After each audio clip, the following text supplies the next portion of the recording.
Gmailas. Kodėlgi Petriukui 69@gmail.com nepasikeisti į petraspetraitis@gmail.com. Dar geriau nusipirkti savo domeiną, kas yra labai paprasta ir pasidaryti. petras@petraitis@gmail.lt. Kodėl aš taip linkstu link Gmailo, o ne kokią nors jėgų ar dar kokią nors. Ogi todėl, kad labai populiarus dalykas yra išmanieji telefonai. Ir taip jau yra didžioji dauguma išmaniųjų telefonų dirba Android operacinėje sistemoje. Kas yra Androidas, tai yra Google kūrinys, taip pat kaip ir Gmailas. Ir ką tai reiškia? Tai reiškia, kad tai yra stipriai susieta jūsų tas Gmailas su jūsų telefonu.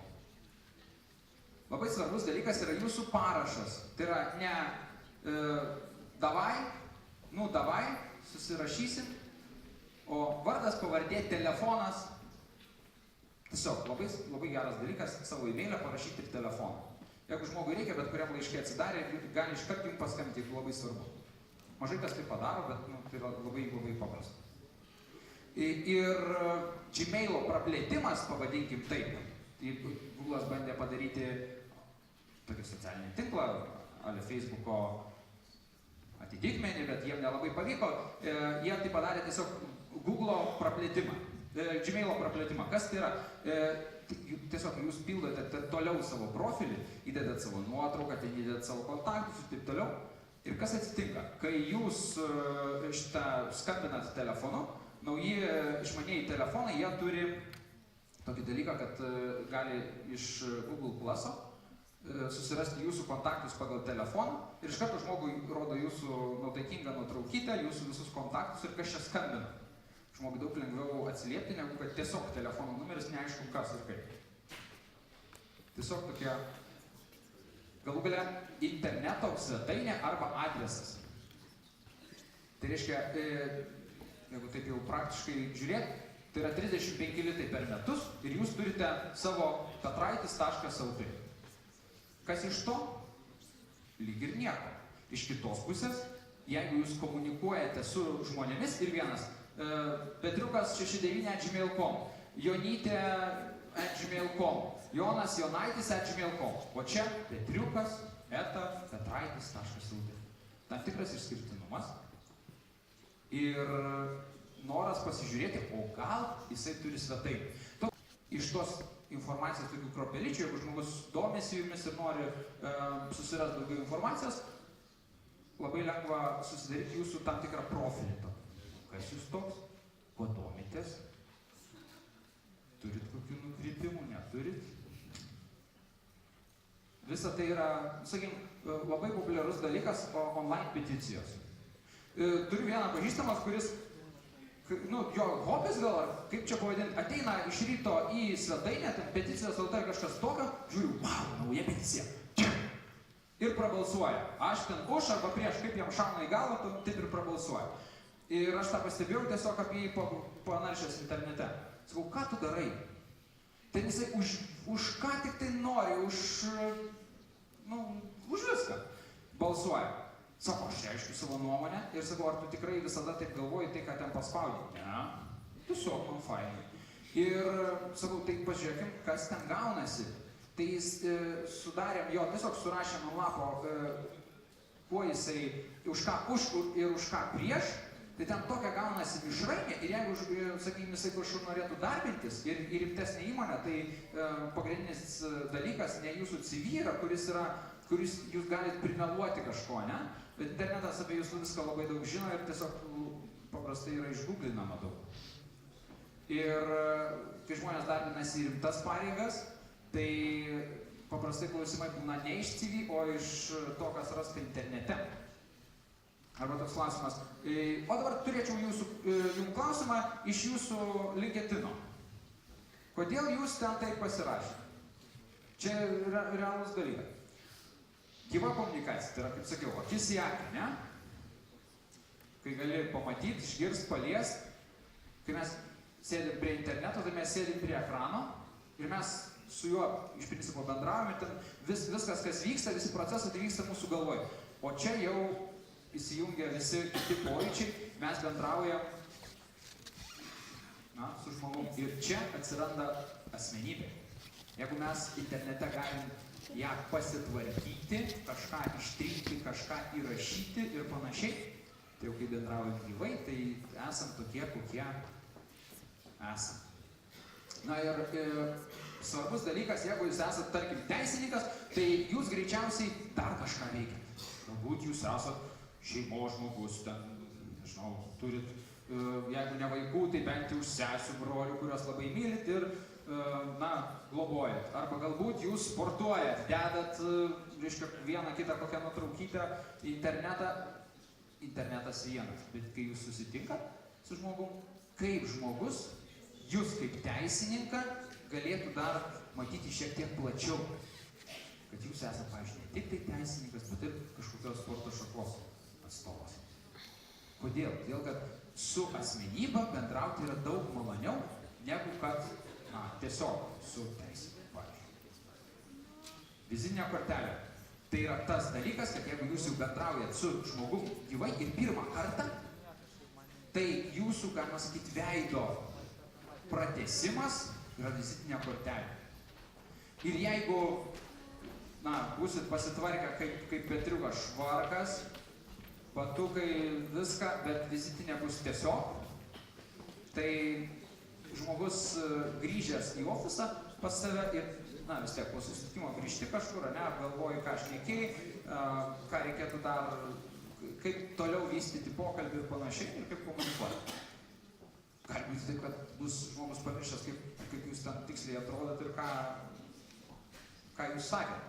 Dėl to parodysiu kelias tokią klasiką tapusios, kas internete naršot marketingo, rinkodaros temomis, tai greičiausiai būsit matę šitas vizitinės, kas ne, tai tiesiog.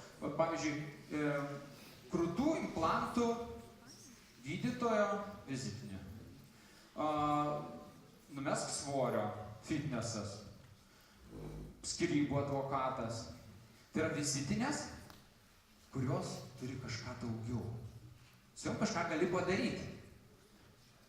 Taip, jeigu neturit jokios vizitinės, kas turit apskritai vizitinę? Belė kokią, nesvarbu.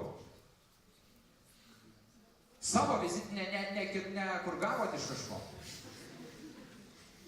Žiūrėkit, mažiau rankų. Gerai. Aha, tai va, turi. Gerai, aš per mokymus darau tokį dalyką, atsistoju vienam salės gale, dalyviai kitam ir surenku vizitinės, parodau vizitinės, sakau, o kas čia, sakau, nekalbėkit tarpusavėje, kad kas kokios profesijos atstovai, nes susirenka įvairūs. Ir sakau, kokios čia profesijos atstovas? Būna, kad atspėja.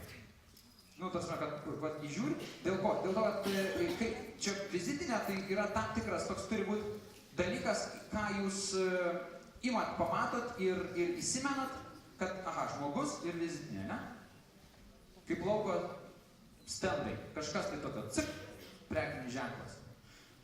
Baltic Optical diskas, tai yra, jie gamina kompaktus, tai kitaip ir negali būti, tai vizitinė kortelė kompaktinis diskas, kur ten dar prezentacija supijos. Ir man vienas labiausiai patikusių dalykų, tai yra vizitinė kortelė, transformatorius, transformeris.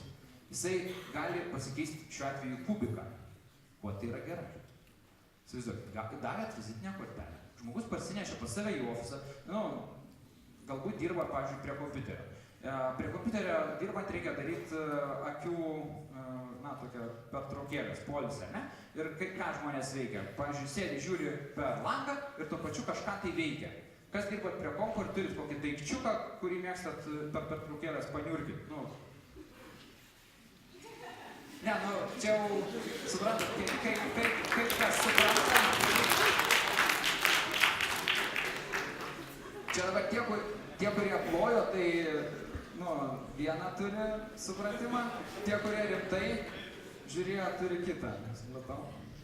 Labai faina, kad auditorija yra labai įvairi ir vis tiek jūs esate čia ir smalsus esate, kad tokia įvairi publika. Taigi, dėžutė, kur yra jūsų vardas, pavardė ir ne tai, ką pagalvoti, dėžutė, kur jūsų vardas, pavardė, galbūt nuotraukytė ar dar kažkas. Ir jeigu žmogui dar paduodami, parodysit, kad čia išsilanksto ir gaunasi dėžutė, tai jisai tikrai atėjęs pas save prie kompo išsilankstys, jis sakyt, galima pasidėti prie kompo. Tiesiog parodyti, kaip naudoti, ne? Ir padėjęs prie kompo, paskui darys pertraukėlę ir jisai kažką paveiks su ta dėžute. Ir kas neįčiom atsitiks, prisimins jūs. Ir kuo tai yra gerai, lysti žmogui kasdien į galvą, o netgi po kelis kartus reiktų kas pusvalandį daryti ar kas valandą, ne pertraukėlės. Ir šitaip lys žmogui į galvą. Ogi dėl to, kad jeigu jūs esat savo srities kažkoks specialistas, tai kai ateis laikas jam pakelt ragelį ar parašyti mailą, sakyt, klausyk, man reikia tavo paslaugų. Tai gali būti ir greičiausiai tai bus, kad tai būsite jūs, nes tiesiog būsite visą laiką su juo. Ritualas. Turėkit, kaip sakiau, turėkit tam tikrą ritualą, kaip galite įteikti vizitinę kortelę. Kaip dažniausiai būna, kaip žmonės įteikinėja vizitinės? Kaip gavot paskutinį kartą vizitinę? Žiauriausias ant stalo, jo? Žiauriausias dalykas, kuris yra buvęs, kaip man yra davę vizitkę, tai paskambink. Patikėk. Ką daro japonai? Kam teko su japonais bendrauti? Wow, liuks, vizitinę gavot iš jų. Tai jūs galėtumėt padikinti. 2 rankos, ritualas. Pas juos fantastiški ritualai. 2 rankos. Ir tu lygiai taip pat priimi. Dar momentas. Labai pavojinga čia vieta. Galite įžeisti japoną. Dėl ko? Jeigu jisai laiko jūs viršesniu, jisai lenksis žemiau. Ir jeigu jūs irgi bandysit susilyginti, jisai dar žemiau lenksis. Tai neverskit jo išsikast duobelės, žinot, ir palyst po stalu ar dar kažkur. Tai turėkit omeny, bet jeigu jūs esat, pavadinkim, pagal rangą žemesnis, tai jau lenkitės kiek ten pagal horizontą. Tai va, tai turėkit savo tam tikrą ritualą, kaip vizitinės paduoti. Ir aprangos, tam tikri apranga pati ir aprangos aksesuarai. Pavyzdžiui, aš mėgstu kalbėti. Ir dabar kalbu. Ir, tiesiog tam, kad liežuvį mankštint, lankau Toastmasters klubą, oratoristės klubą. Nešioju tam tikrą tokį ženkliuką. Ir tai yra tam tikras aksesuaras. Bet mano toks, sako, tai ką man, sako, buvo, reiškia atvejs, buhalteriam vedžiau mokymus, sako, tai ką man daryti, aš neturiu ženkliuko. Sako, pasim kalkuliatorių. Jeigu bus toks atvejs, kad teks darbintis, pavyzdžiui, pasim kalkuliatorių, dėk į kišenę ir eik į darbo pokalbį. Jeigu darbdavys nepaklaus, kas čia pas tave ir kodėl, tai bent jau tikrai atsimins. Ir kai kalbėsis, pavyzdžiui, su personalo atrankos darbuotojai, sakys tas arba tas su kalkuliatoriu. Garantuotai, galbūt vardo neatsimins, bet dar geriau, jeigu siūsdami savo CV ant kampučio, tada uždėsit tą patį kalkuliatorių. Atsirinks tada pagal kalkuliatorių, o jau koks vardas pavardė netaip svarbu. Tai va, yra tam tikri akcentai, ką jūs galite, tiesiog reikia važiuoti kūrybiškai tai ir einant, netgi tiesiog kasdien einant, bendraujant su žmonėm, galite tą tikrą dalyką turėti. Ir galite sukurti visą istoriją, kodėl jūs nešiojatės visą laiką tą kalkuliatorių. O jeigu toks elektroje reikės ką paskaičiuoti, ne? Galite. Kolegų ratas. Didinam kolegų ratą. Petriukas irgi didinam.